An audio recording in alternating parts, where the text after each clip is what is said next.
Hi, guys. Welcome back to the Little Art Studio podcast. I am your host, Ashlyn McKibben, and I'm sitting here today with Erik Mace, based in Asheville, North Carolina. So if you want to go ahead and tell us who you are and what you do. Sure. Thanks for having me. My name is Erik Mace. I've been in Asheville now for almost 3 years. I split my time between here and New York City. I was in New York for close to 16 years, and then during the pandemic moved down here. And it's been lovely to find a really vibrant art scene and just embedding myself into that. Were you born in New York? No. No. I was actually born in Missouri, okay. the Midwest. I've moved around a lot, though. I went to school in Missouri to undergrad, and pretty soon afterwards, moved to Chicago for a few years, and then San Francisco, and then New York. Nice. So I've moved around quite a bit, and even as a kid, moved around a lot with my family. So I guess that's probably informed a lot of certainly my lived experience, but my how I kind of view myself now as an artist and a person. Awesome. So you are mostly a photographer. Correct. I think my artistic endeavors have ebbed and flowed and shifted a lot over my life. I went to art school for graphic design, and I've been doing photography since junior high or high school, like a lot of us. Doing photojournalism, yearbook, all those kinds of things. Taking traditional darkroom photography. But when I went to undergrad for school, I wanted something that I knew could, be commercially viable, and kind of set me up at least for some type of, financial success. And not really knowing anything about the art world at that point or whatever, but that wasn't really that important to me. So I got into design, kind of doing a lot of photography in undergrad that was supporting the projects that I would be working on, but with design as a focus. And then I kind of got out of photography after school because I got a job in Chicago in advertising, and that was kind of the thrust of my career for a very long time, working as an art director. And but photography would still make its way into my career and my life because I would be photo directing, art directing shoots and things, working with photographers certainly. So it was always a latent part of my career, part of my life. And then several years ago, I had a little bit of I would say like a midlife crisis. I'm 43, and this was before midlife. I guess if that's when you're 40, I don't know, but it was before then. But where I had a vision of myself hunched over a laptop, like making websites. Yeah. And I just knew that was not sustainable for me as somebody who did have this history of traditional kind of art practice. The commercial side of art didn't feel. I knew at some point in my life was not going to feel right, and it had like an expiration date. It did have that's a perfect way of saying it. I knew that I didn't know when that would be, but I knew that there would be an expiration date, and I didn't want to wake up one day and be expired. Yeah. Right. Like you kind of want to get ahead of that. To me, I wanted to get ahead of that. And I knew how much I loved photography, and so I kind of repositioned my career so that I could basically have like a long tenure of working towards that, where I could kind of not phase out, but maybe not need design to pay the bills as much anymore, and I could be a working artist as a photographer without really any kind of understanding of of how hard that is to be a working artist. But I think in a lot of ways you just have to have faith in yourself and that in some way the universe will provide. Yeah. And it has. It's been a long time, but it's been it's been very eye-opening. So when was the moment where so are you kind of out of that kind of commercial design now, or? I do much less of it. Okay. And I'm very fortunate, I guess, that I've had a lot of long-term clients, design clients, that they keep coming back to me and I keep coming back to them. So I don't have to hustle as much as I used to for freelance work. But I have, said no to many more projects these days than I used to in terms of design and commercial work. Yeah. And photography, I don't do any kind of commercial work. That was those are the kinds of things that your parents, they don't understand art just for art's sake. And so they constantly ask me, what kinds of photo projects are you getting paid for these days? And it's like, absolutely none of them. Right. Okay, well, let's talk about that. Yeah, so everything that you're working on, it's more of a passion project that you're kind of exhibiting more so than anything, right? And absolutely. I see a lot of books on your website. Yes. So, are you selling prints? You sell your books? Yeah. And that's kind of the main drive? That is the goal, to sell work, Yeah. to sell books, to sell zines, to sell prints. It's difficult, especially when you're, younger in your career, because, you don't have representation. I'm not even sure what that means to me. I've been thinking a lot about gatekeepers in my life, and especially working as an art director for such a long time, that there was always a gatekeeper. Which I feel like it's a pandemic in its own right in this industry, to be honest. It is. And I've had a lot of,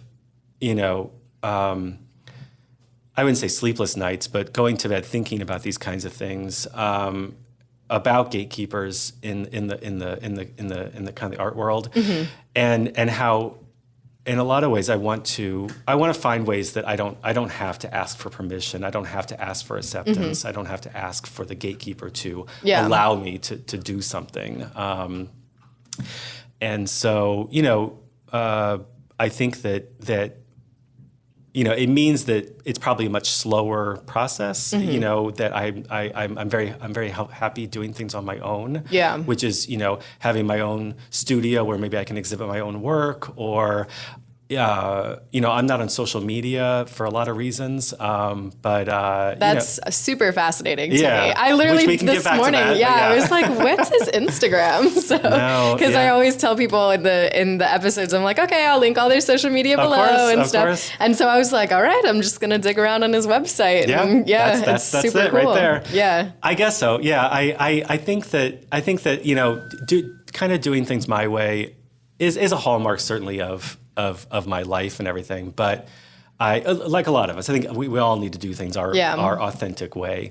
And I think that for a long time, I was thinking I had to do it someone else's way. And I don't want to do that anymore. I mean, that's part of this midlife crisis I had, which is I want to just do things how I want to do them, even if I have to redefine what success means, and that's totally fine with me. And it's felt really good. So that for me is a nice success, I guess. So to you, I guess, what would be your real definition of success, if you can put it into words?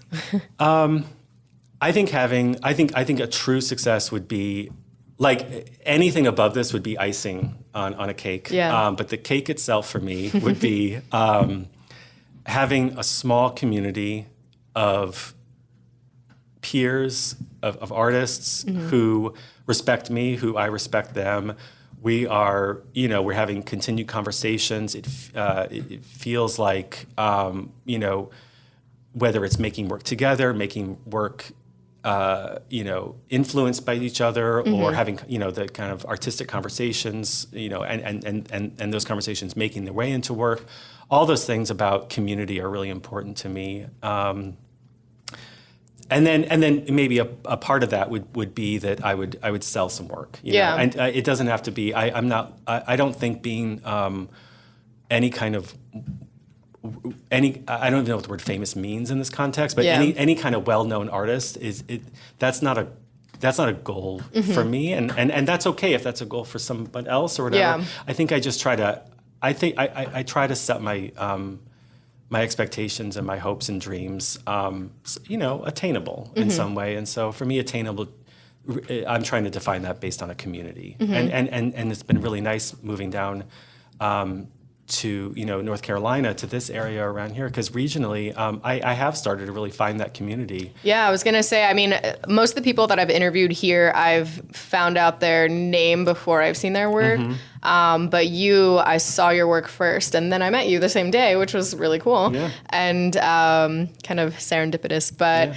I feel like looking at that show, it was super interesting to see everybody kind of embrace one single topic in such a cohesive way too. And also very technically well done. There's a lot of alternative process being used, which is really refreshing.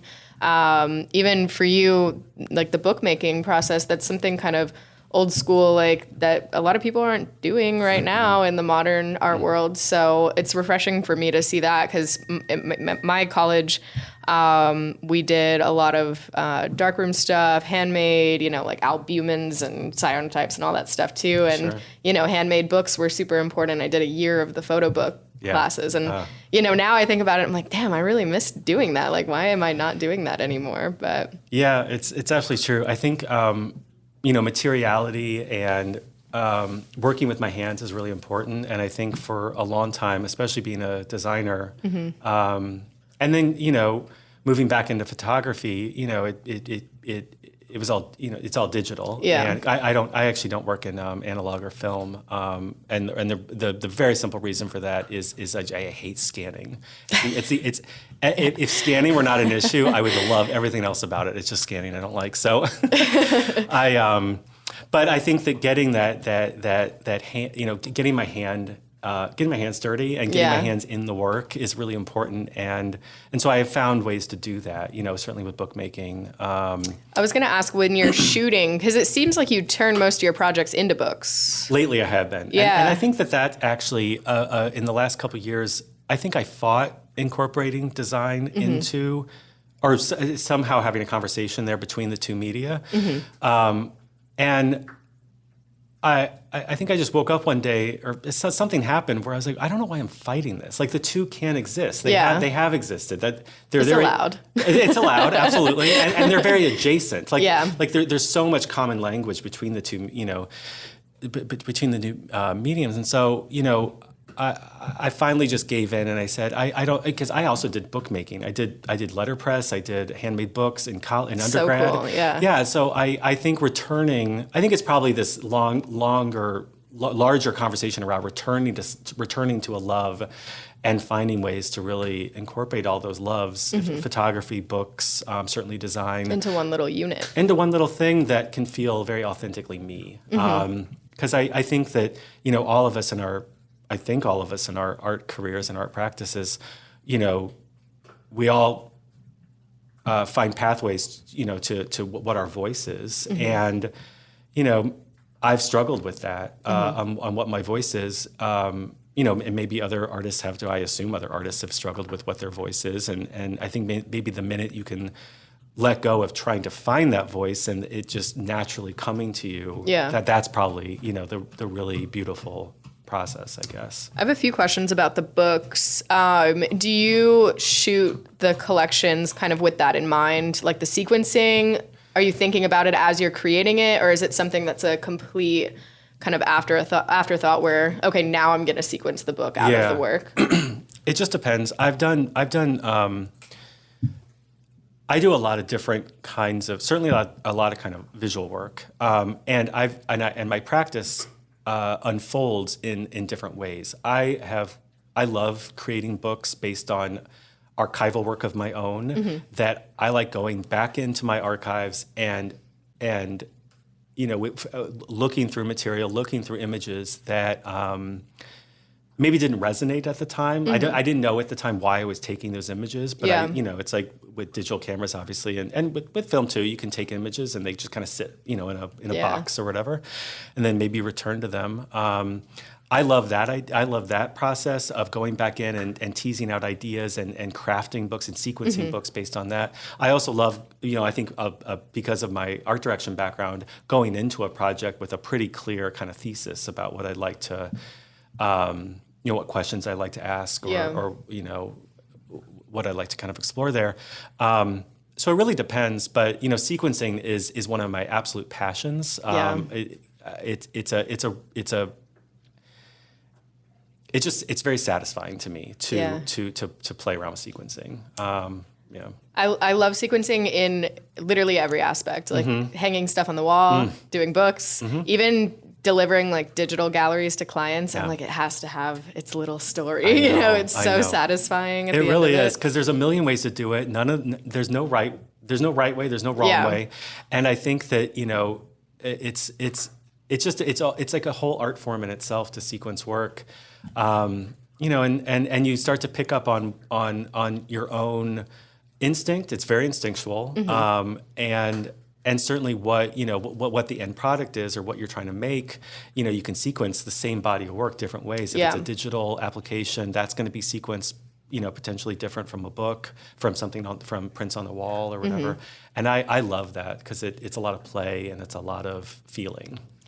How many books do you usually make out of each project? So I saw in the gallery or the museum that it was a handmade book. That was a handmade book. Yeah. Oh yeah. Oh, how many? Like what edition size? Yeah. You mean? That one. I think what's comfortable if I'm doing something by hand. I did it. The one right before this one in the show. It was called As Above, So Below. That was an edition of 10. And some of that's just limited on a little bit on cost and a little on my exhaustion level in the project. Do you outsource the books at all? Sometimes, yeah. Okay. More, it just depends on kind of my... some kind of technical things like the size or what I can personally print, things like that. But also sometimes just what I'm willing, like what's worth it to me. So some of the more zine-like things. Some I've done myself, some I've just outsourced and had printed. I'm lucky that because of my background in design, I don't have to outsource any design. I can do that all myself. Yeah, that's amazing. But at least the printing, I have options on. I just feel like sending this to a printer, or I have the funds and the appetite, kind of mental appetite to print and bind, all the copies myself. But I did the book a couple books ago. I did. I had been wanting to use this printer out of San Francisco, called Edition 1. And so that was a real investment in that book and that project. It was a very long project. It was a little over a year. The work was about 5 years long, but the actual making of the designing and the conceptualization of the book and everything was about a year. And I knew I wanted that one to be kind of an investment. And that one was an edition of 36. Oh wow! There's a very specific reason it was not a round number. It was tied to the concept of the book and everything. But so it's really ranged. I've also done more zine-like things where I did 50 copies, something like that. So it's never. I wouldn't say it's ever 1,000 copies of something. Yeah. But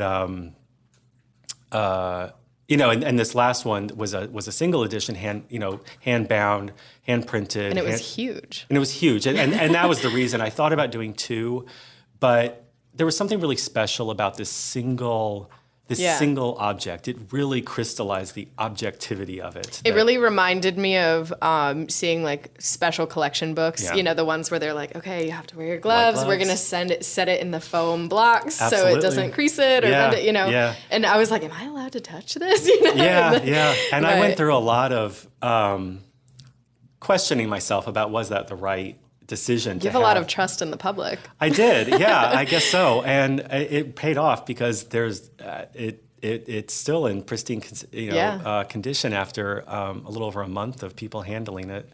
But I think at the end of the day, the reason I just said yes to that of having it open in the gallery, that there were no white gloves or anything. And I love that you mentioned special editions. The school that I went to had a huge special collections. Yeah, mine too. Yeah. I loved it. Where was that? New Hampshire Institute of Art. Okay, great. Yeah, the special collections library was wild. It was it's amazing. Really yeah. cool. So like I just remember always, illuminated manuscripts and other more contemporary, more modern things. I think in the way back in the I'm not there yet by any means, but I think way back in my head, like that's probably a goal Yeah. is to have something in some special collections. Yeah. That'd be lovely. But so I love that you mentioned that. But I think that books are meant to be handled and read Yeah. and considered and everything. And so, they asked me if I wanted it under glass or a vitrine or something like that, and I just said no, I don't. Yeah. I just want if this thing comes back and it's dirty, torn, I don't know, then that becomes part of it, part of the book, part of the history of the book, part of its character. So, but that didn't happen. So yeah. Well, that's awesome. Nice, because it probably means when I photograph it, less Photoshop work. There you go. You didn't photograph it first? No, because I'm very brave. Yeah. No, I actually the show that we're kind of talking about, Listening to the Land. That show came together very quickly, and that book, I think I probably finished the sewing on it the day before it. How long did it take you kind of start to finish on that book? Including images and sequencing. Yeah, I'm curious about sequencing, printing, the stitching on it. Like, how long is that process? Well, so the work itself. So there are a couple different types of work in there. There's the mica images. Those were a few months basically, and that includes a lot of experimentation of going down to this trail, which is what the thrust of the project was for all of us. Doing a lot of really bad things, like all of us when we make work, you get through a lot of stuff that you don't either, isn't working or whatever.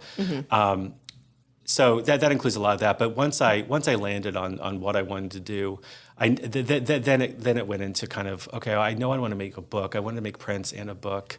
And that's when, eventually I had the idea to combine it with these star maps of actual dates of when this guy, William Bartram, who the trail is named after, that's what the star maps are imagining him on those dates looking up into the sky.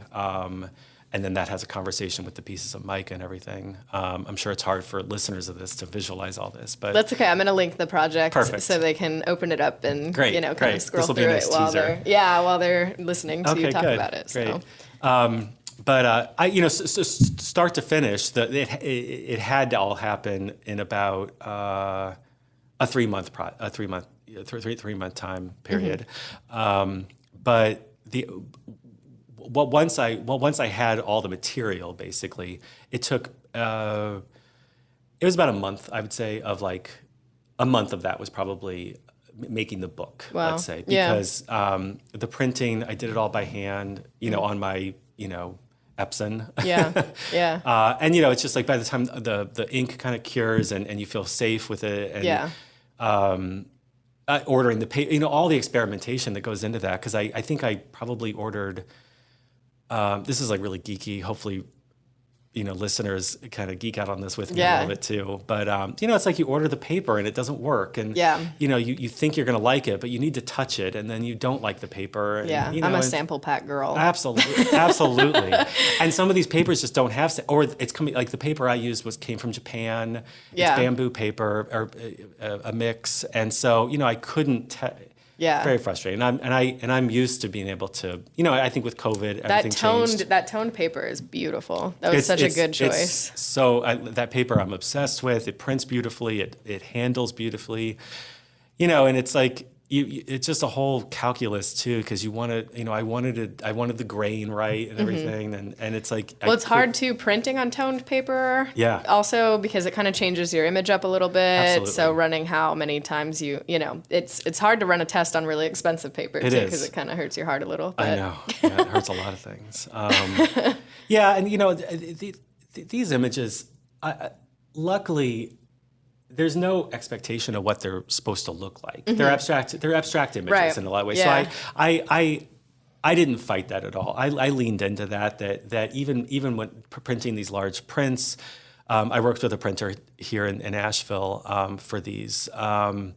We did some proofs certainly, and we did talked about color, talked about what they were supposed to look like, but there wasn't it's not like I was trying to there wasn't skin tone I was trying to preserve or anything like that. And so I embraced that. And it's so funny because all of this was actually happening while I was teaching a workshop called Embracing Chaos. And I think I was learning myself, teaching this workshop about chaos and about, responding to the participants and what they were going through.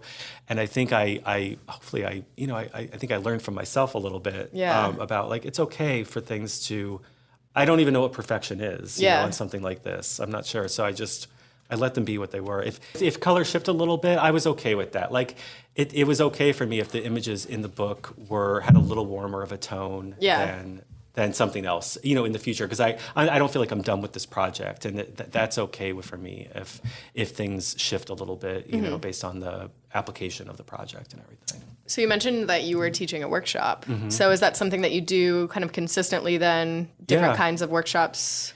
Yeah, this group I'm part of, the group that it's called Kinship. Yeah. I've been teaching. The kind of the main organizer of the group. Her name's Susan Patrice.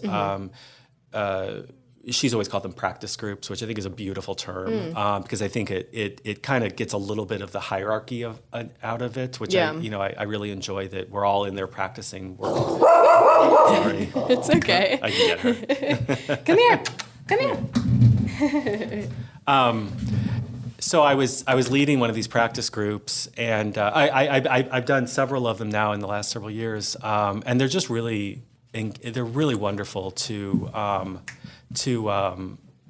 engage with the community, and that's kind of where a lot of this started in this conversation, is about that community and being able to engage with a regional community. A lot of these participants, like there's some from Australia, they're all around the world. So it's really nice to get different perspectives on making work together. Very, very different levels of people's careers and their art careers. And I mean, from very new to even photography, just using whatever they have, whatever an iPhone or something like that, to people who have been doing commercial photography for a long time, to others who have very established, art careers and everything. It's nice to be all practicing together with one premise. So I've done sequencing, this embracing chaos, bookmaking, things like that. So it's nice to, and these are all things that I've come up with that I thought, let's throw this out into the world and see if people want to do this with me, and it works out really well. Are they long-term workshops? I think the longest one was about 8 to 10 weeks or something. Okay. Some of them are much shorter, like 5 weeks was a short one. Okay. And how many times do you guys meet, like per week?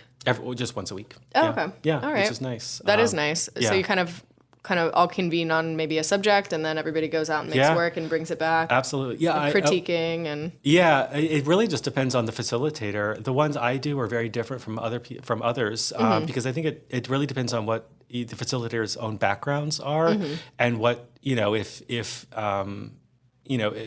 maybe where they are in their career and what their maybe educational background is. But so everyone really frames them very differently. There's some that are much more instructional. I tend to like the ones that are much more asking questions of each other, just encouragement, kind of listening as much as possible.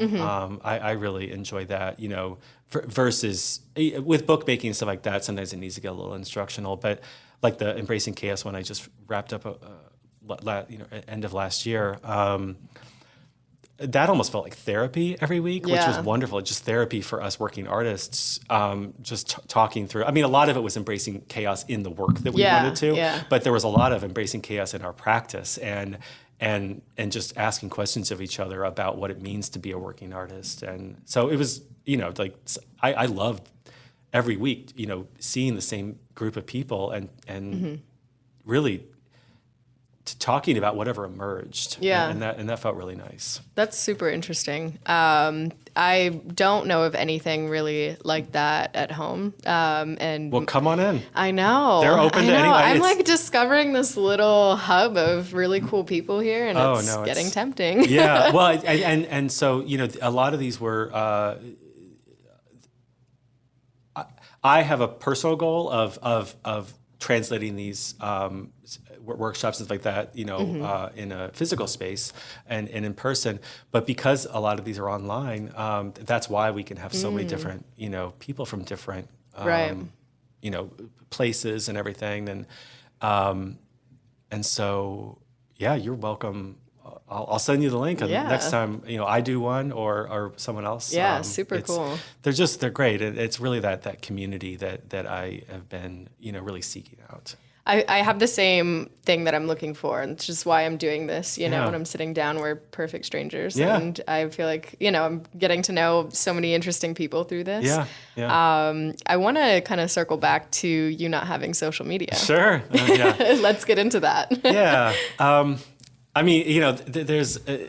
So I was on social media for a long time. Certainly, when Facebook came around, I think I was on, some of the very early social media, like Friendster. I grew up on the internet. Like I've always been, I don't think the word digital native applies to my kind of age group and everything, but I feel like I am because, from the time I was, 10 or 11, I had a computer that was connected in some way to very early days of the internet and stuff. Right. So, being connected, has always been a part of my life, I guess. But basically, right after the 2016 election, I got off Facebook. I know other people got off Facebook at that time too, just because of everyone had their own reasons or whatever. But I had mine. And I just didn't like a lot of the conversations that were happening, and maybe It's not a lot of negativity. It was also sometimes too much positivity for me, where I think what was emerging for me at that time, and certainly we're really seeing it now, are these vacuums that get created where, and certainly what we've seen is that Meta and other social media companies are profiting off of us, of creating these bubbles, and then riling us all up. Right. I hate to use that phrase on both sides because I think that has a little bit of loaded meaning now, but from anyone, basically, where if you're super left wing, you getting riled up with fellow people who feel just like you, that is, I'm not going to say similar because I don't think it is, but I think at least it's there's a conversation about that, and there's also whatever side of the spectrum, or somewhere in between, this bubble that's created, and so I removed myself altogether from it. I just couldn't. It just wasn't interesting to me anymore, I guess. I wasn't finding any kind of utility in it. Right. And then about, I'd say 3 or 4 years ago, I did the same for Instagram, where I think for me, especially because Instagram has moved kind of shifted their models of what has been successful. It's moved more towards video. Super different now. It is different. And I think I always struggled with Instagram because I'm a really messy artist. Like I don't. I think also I'm very in person. Like I really love sitting down with somebody to have a conversation. Yeah. And I look at people who can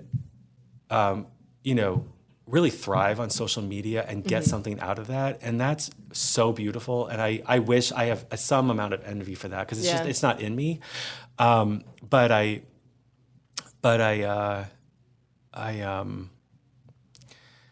think I never found it never fit for me, I guess. Instagram. I always felt like I was putting images on there, and I didn't know what to talk about with them. I didn't know how to engage with my own work on the platform, and that felt like it felt like it's like your work kind of transcends living on that. Yeah, I guess so. I think I was just looking more of I I'd rather hold a piece in front of somebody and talk about it versus putting it on there. And again, like I have a lot of respect for people who make that work. It's for some reason I never could. I would put images on, and I would instantly regret that I had put it on because it felt like, well, I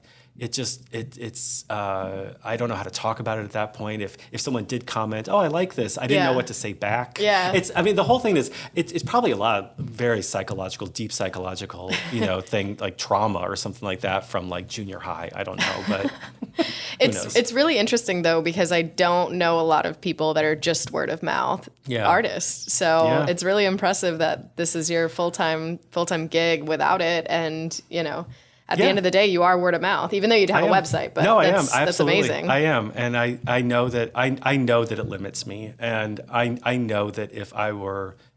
I don't think it's as limiting as you think. I feel like because then you have a higher quality connection with people versus just like an empty follow. Because I have people that'll contact me for either jobs or to buy something. And they'll be like, oh, well, I follow your Instagram. It's like, okay, that's cool. But usually the interaction just ends right there. Like maybe they buy a print from me and then I never hear from them again, Right. But I feel like if you make that human connection, it's a little bit more sustaining. I'd like to think long term. Everything what you're saying sounds good to me. Yeah. I like what you're saying there. And I think it's probably, it feels true. It does feel true. Yeah. Again, I think sometimes it's hard for me to talk about these things because I never want to make it seem like what I don't want it to seem like I look down on social media. No, I don't get that vibe at all from you. Okay, great. Yeah, no. It does not feel authentic to me. Yeah. And I think that authenticity is key to me. And so I just have to, I have to really respect that for myself of what feels comfortable and good and everything. But I agree with you that all of the connections that I have made when people do buy work for me, it feels like something really deep that whether it's a friend, a peer, somebody who connects with the work, I can have a sustained relationship with them in a way, and I think there's probably I think there's a long tradition of that, certainly in the more traditional kind of gallery representation world, where you go in and maybe you meet with the artist a little bit. Maybe certainly when I bought art, I find a way, especially if the artist is in some way local. I like to meet the artist and just have a quick conversation or whatever, because that way it's not just. It doesn't feel as hollow, I guess. Yeah, it's not just owning an object at that exactly. point. Exactly. You own an experience, you own a relationship in some way. And so I think that's probably a little bit of what makes me feel good if I do sell a print to somebody or send someone one of my zines or one of my books, that hopefully it means there's a little bit something kind of deeper. I've thought about certainly just opening up some kind of like a big cartel store or whatever, but every time I get about halfway through and I'm like, I can't push past that halfway point because I'm like, but then someone's just going to hit purchase now on it, and then I'm not going to get to talk to that person.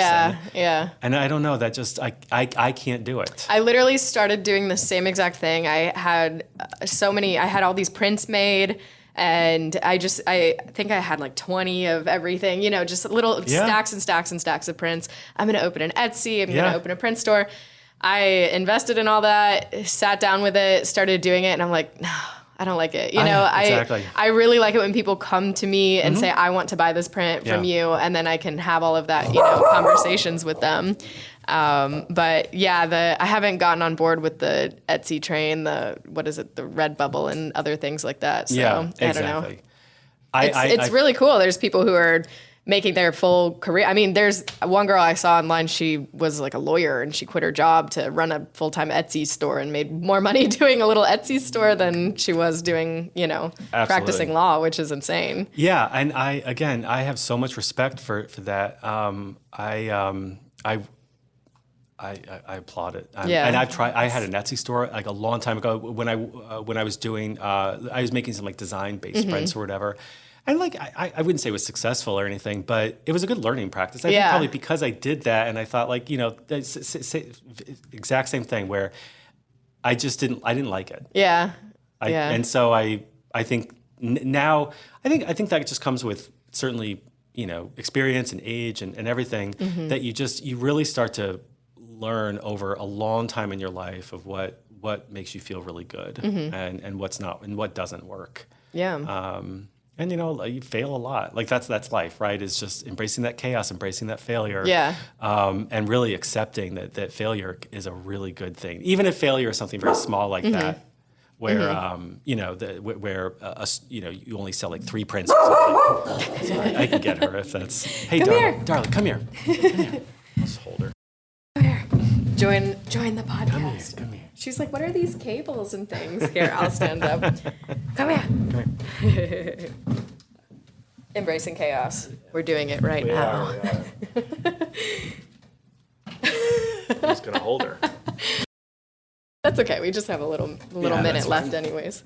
Aw. So, so in terms of social media, there may be I've had my ear to the ground about other social media platforms that maybe would really, speak to me. So I'm not completely, I think I'm just looking for the right one, basically, and I don't think it's emerged yet. Yeah. All the social media platforms are so specific, I think, to a certain type of media. They've become super commercialized, also, like branded, all of that. Exactly. Even Instagram. I mean, it's like the stuff that does well on there has some kind of commercial aspect. Yeah. I think if I were a commercial photographer, somehow, or photojournalism or something where I really needed to be hired for my work. I think it'd be a very different conversation. But yeah, I mean, I'm kind of in the same boat in that aspect of like using social media to get hired. I kind of don't. And a lot of people will be like, oh, well, what's your Instagram for your weddings? Oh. And I'm like, I mean, you can have my personal Instagram and I post just pretty much everything I do on it, but I don't limit myself to just shooting weddings. So it's like, well, I shoot I shoot my creative work. I shoot, I draw, I paint, I'm just a crazy little being on Instagram and people really expect to see a curated, one tone, very sequenced type of Instagram, especially for weddings and stuff like that. And I don't know. And you're okay with it? Yeah, I lean far away from it. And I still, I don't know, I get hired, get booked. That's my full-time gig and it hasn't hindered me, but I completely understand and resonate with what you're saying because... Well, I think that's, I love hearing that kind of courage and that kind of... just really trust in yourself. Yeah, because I'm like, you're hiring me based on everything that I do. It's not just the wedding stuff. Like everything else influences how I shoot a wedding too, So, but I don't really subscribe to that either. So I'm fantastic. Really interested in hearing somebody who's not on social media really. I guess what we're really pointing at here is that, it doesn't really matter. None of it matters. Absolutely. I mean, yes, definitely. None of it matters. But also that, it's like if you can just carve out an experience that really authentically makes just you happy, like whatever that is, whether it's just going all in on social media, whether it's not, whether, or whatever other conversation around this, not just social media, but a store, completely going off the grid, whatever, like if do what you want, and it can all work, and there's not one right way to, certainly to be, a visual thinker in our world and a visual, maker. So yeah. Well, awesome. Well, I mean, unless there's anything else that you really wanted to kind of talk about, maybe what you have coming up next. What's the next show or the next book? I have a zine. So actually, there is something. I'm really excited about this. My very good friend and peer, her name's Kristen Bartley. I would love to give you her name if you're interested. Yeah, I'll be back around. Okay, great. She's actually based in Brooklyn. She and I have a shared interest and love for zines and books and everything. And so I think we're kind of in discussions around creating a small imprint together. Oh, something, cool. That's amazing. Because she and I also, talk a lot about this idea of gatekeepers. And this is such a common thing, right? That it's like if you can't find the thing that you can fit yourself into, do it yourself. You got to make that thing. And so I think we're going to try to create. So I think right after this, I'm actually meeting with her on Zoom to talk about our first zine together. We're each doing one, but kind of coming at both of our zines from a couple, a similar perspective, I would say. Yeah. So that's certainly something immediate that's happening, but and maybe more long term also. But I don't know about you, but in your personal work, but I have many times, and right now is one of them, where I just finished up this show, this work, and everything in the book, and I'm both terrified and a little, and just like I wake up and I'm like, what's my next project going to be? Yeah. What's my next thing that's going to really excite me? And for me, it's both kind of comforting, I guess, where I'm like, just allow yourself a little pause. Breathe a little bit. Breathe a little bit, but it's also absolutely terrifying because you never know. I mean, I really hope this is never true, but maybe, I don't know if other people feel this way, but like, what if you're out of ideas? I hope not. What if that was the last one? What if the next one doesn't hit you for 6 months? Exactly. Yeah. So, I wake up every single day wanting to make work. Yeah. But I also want to make work that has meaning and comes from a place of authenticity and everything. So, I think I don't know what's exactly next. Yeah. But I guess that's that chaos is. I'm just going to embrace it, and Yeah. I have a couple things I want to kind of fool around with in the studio here, but I don't know. That We'll is see. that is life as an artist. It is. It's the fun part about it. It really is, yeah. And a big part of my practice, I don't know about you, but I love learning through doing, and so sometimes just forcing myself to put something in front of the camera, put some lights on it, or if I'm doing studio work, or just do a photo walk or something like that, just forcing myself a little bit to especially after a longer project or something where I made a book or whatever, just forcing myself just to use the medium in whatever, even if it doesn't go anywhere, it feels nice. Yeah. So I may do that. I don't know. Cool. We'll see. But Super exciting. Yeah. I do have one question that does not relate to the podcast, really. Sure. What is your most listened to song right now? Oh. You can give me two. Everybody's been No, giving it's okay. me two. Actually, it's funny that you just. I actually really enjoy that you asked that because I am somebody.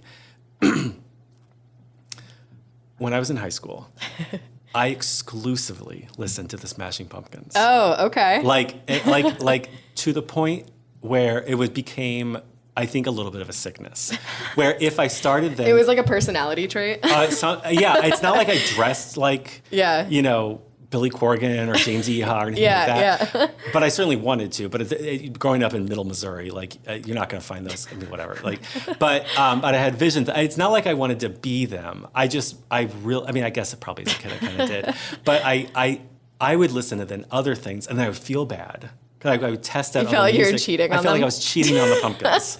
Very strange. So I think actually there's a little bit of that is always carried with me, where I will listen to a song on repeat like 60 times in a row if I need to kind of meditate over something, or just if I'm working, or really anytime. I love that you said that because I'm the same way, and I feel like everybody is not like that. No. But I get to where it's almost like a comfort noise. Yes. It's almost like a white noise machine. It's white noise. Yeah. Because I know everything. So I can do that with most of the War on Drugs, their music. But actually there's a song, it's off. I know Ryan Adams is a little bit of a hot topic right now, but I do believe in that an artist can be a very problematic person, but their art can be still wonderful to experience. Mm-hmm. Ryan Adams is probably one of those. But off of his album Romeo and Juliet, which came out last year, I could get the name for you, but there's a song on there that I've been having on repeat. Okay. So I'm making a little playlist and adding every artist. I'll text it to you. Yeah, perfect. Yeah, I could go my phone and figure it out for you. But I think it's the third to last track. That's the CD generation. Right, exactly. I've been interviewing a lot of CD generation people, and we all do the same thing. It's like the fourth one or the second one. Second one, exactly. Yeah. Versus just singles or something like that. Yeah. And then the other one that probably Oh gosh, there's this woman, Cassandra Jenkins. I don't know if you know her. Her, it's not a song, but it's a whole album. It's her first album, basically. Okay. I forget also what's that called. I'm the kind of person, I don't know if you're like this. If you ask me, do you know this artist? Do you know this photographer? Yeah, you just blank. 99% of the time, okay. I'm like, I have no idea. If you show me a piece of art, I'm like, I know exactly. Yeah. I know when that was made. Yep. I'm just such a visual person that names are really hard for me, or at least like titles and stuff like that. Yeah. But anyway, Cassandra Jenkins is the other one who I've been listening Cool. to quite a bit lately. Yeah, I'll add it to it. Great. Yeah. Awesome. So. Well, thank you so much for sitting down with Yeah, me. my pleasure. This was really fun. Yeah, I really enjoyed it. You said this was like your first podcast, right? Yeah, it was. Yeah. I've had a couple like newbies on it, and it's really cute. I love it. Hope it went well. Yeah, you sorry did about perfect. the dog. That's okay. That's what you get with a traveling podcast. You Right? never know. So Yeah, I think my dog just really wants to be famous. Or yeah, something, wants to be involved. Wants That's to be okay. involved. Yeah. She's napping now. But, yeah. Well, it was really lovely to meet you. Yeah, same to you. Once again, this has been the Little Art Studio podcast. My name is Ashlyn McKibben. This is Erik Mace, and I will definitely link his work in the description. Add a song to the playlist. And thanks